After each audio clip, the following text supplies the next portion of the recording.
A man who had an explosive device strapped around his neck and was forced to rob a bank. Now, if you thought what I said was weird, people who committed this crime are named Will, Marjorie, and Barnes. Yo, what's good? It's your boy Cristo. Yes, sir. Yes, man.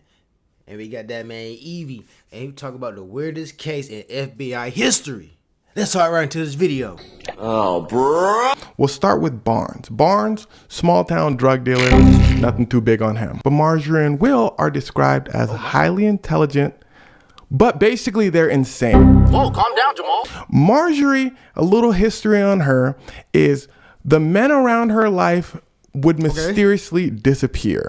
She had a boyfriend in college. She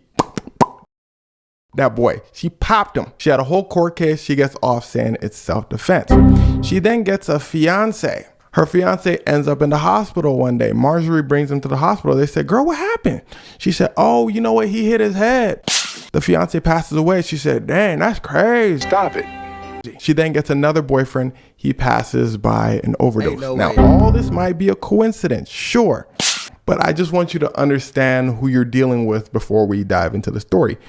Will, described as highly intelligent as well, but he needed the world to see it. He would always do little things to prove he's the smartest person in the room.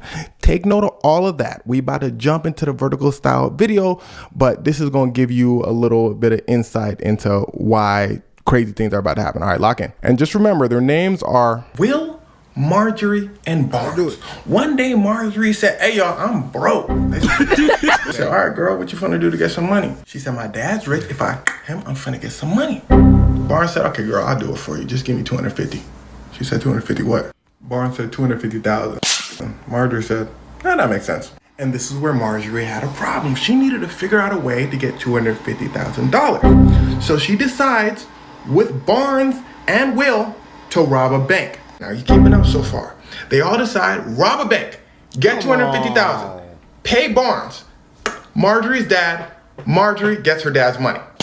Now enter Will, who the FBI describes as highly intelligent. They describe Marjorie as highly intelligent as well. Okay. But you're about to see that they both have a few issues. Will said, may I help you to plan this robbery?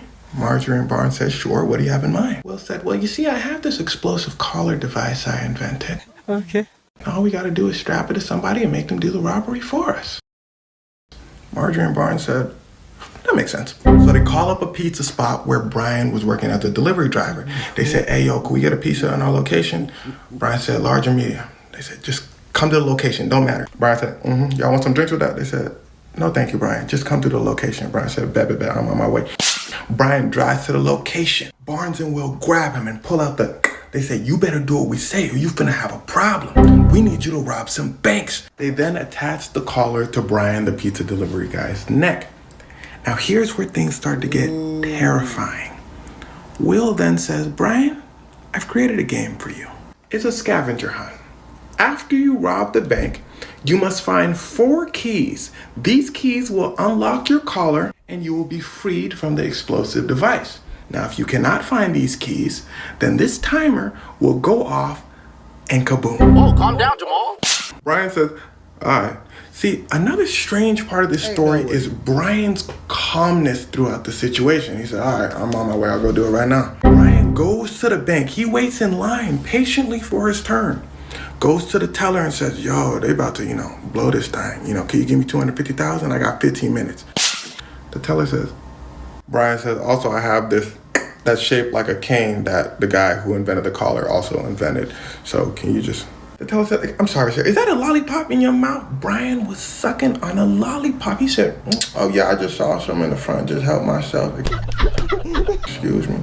But really though, I only got 15 though. The bank teller says, it takes way more than 15 minutes to get into the vault to get that much money. That's bank robbery 101, you stupid? Regardless, you seem like a chill guy. Let me just give you the money in the cash register. It's about $8,000. Brian said, you did the best you could. Yeah, I'll just take the $8,000. Appreciate you. Takes the money. He starts swinging the money in the cane without a care in the world. On camera. Walks out the bank. They call the police. They say, yo, we just got robbed. Police say, by who? They say, oh, really chill guy. Police say, okay, we on our way. They pull up. They see Brian chilling by his car looking at the scavenger map. He said, where are we going? They said, excuse me, sir, put your hands behind your back. He sits cross-legged. He said, nah, y'all don't understand. Like, I don't got that much time. Like, I got about 15 minutes. This thing about to go off. Police rush behind their cars. They said, oh, no, he tripping. Say that again. Brian said, look, I got to complete this scavenger hunt, Brody. Now, police, from his calm demeanor, thought, okay, he might be lying. They didn't take him seriously. So they evacuate the area just in case, and they call the boom squad. But since there was so much traffic from the evacuations, the boom squad arrived too late. Brian's collar actually goes off and Whoa, calm down. Police were shocked. So they immediately check Brian's car and see the scavenger hunt. They follow the scavenger hunt. And they find that there was no way that Brian would have completed the scavenger hunt and got the keys in time. So he was always set to get. Here's where things start to get wicked. Will calls the police and says, police, if I were you, I would look into this lady named Marjorie. She just, her boyfriend. I then helped her hide him in a freezer, and now I'm about to myself. Now, this was unrelated to the bank robbery. Her boyfriend was a completely other guy. This is another situation. But this got police started on the trail. Yeah, boy. Police rush over. Lo and behold, they find Marjorie's boyfriend in a freezer. Stop it. And this leads to an insane series of events where the three of them start snitching on each other. Marjorie says, oh, you snitched on me? Hey, by the way, he has something to do with the pizza guy getting. Barnes then gets dragged into it and he starts snitching on them some more. Oh, bro. Will passes from cancer before he can see any jail time, before the police can really hone in their investigation on him. Barnes strikes a deal with the FBI, so he gets 22 years in prison. Marjorie, life in prison. Okay. Now here's where things start to get wickeder. Barnes, some other guy involved in the robbery who I didn't mention because he's not that important, and Marjorie say Brian was so calm because he was in on the plan. Now the FBI also believes that Brian was involved in the crime at first. Then he found out that the explosive device was real, but at that point it was too late. He was forced to do it anyway. Brian's family and another person involved in the case said that's absolutely not true. Brian was just a regular pizza delivery guy that got roped into this whole mess. That part of the crime still basically remains unsolved. But I want to make a special note for Will, the guy who invented the explosive collar in the first place. As an FBI analyst puts it, he doesn't think this whole thing was about robbing a bank. Like at first it might have been, but at some point the three criminals lost the plot. And that's what makes this whole case so strange. An FBI analyst says that Will loved to prove how smart he was.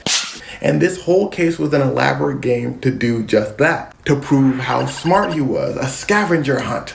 But then at the end of the game, the participant gets, because no snitches, right? And to be honest, I think the same thing. After reading everything about the case, it seems like Will was just absolutely deranged. And to him, it was never about the money. It was about masterminding an insane event that would prove his intelligence to the world. Man, I don't know what them three stews got going on. But I'm gonna tell y'all better heal yourself. Cause that just comes from unhealing and people doing weird and things. The whole situation was just weird. It was just weird. And when weird things start to happen in your life, just know that there's something that you need to pay attention to. That's all I can really tell you right there. You need to pay attention to when weird stuff and when weird things in your life start going wrong and stuff like that. Pay attention to that. For real. But nah, bruh, the mastermind, hey, do what they do, they do what they do. Yeah.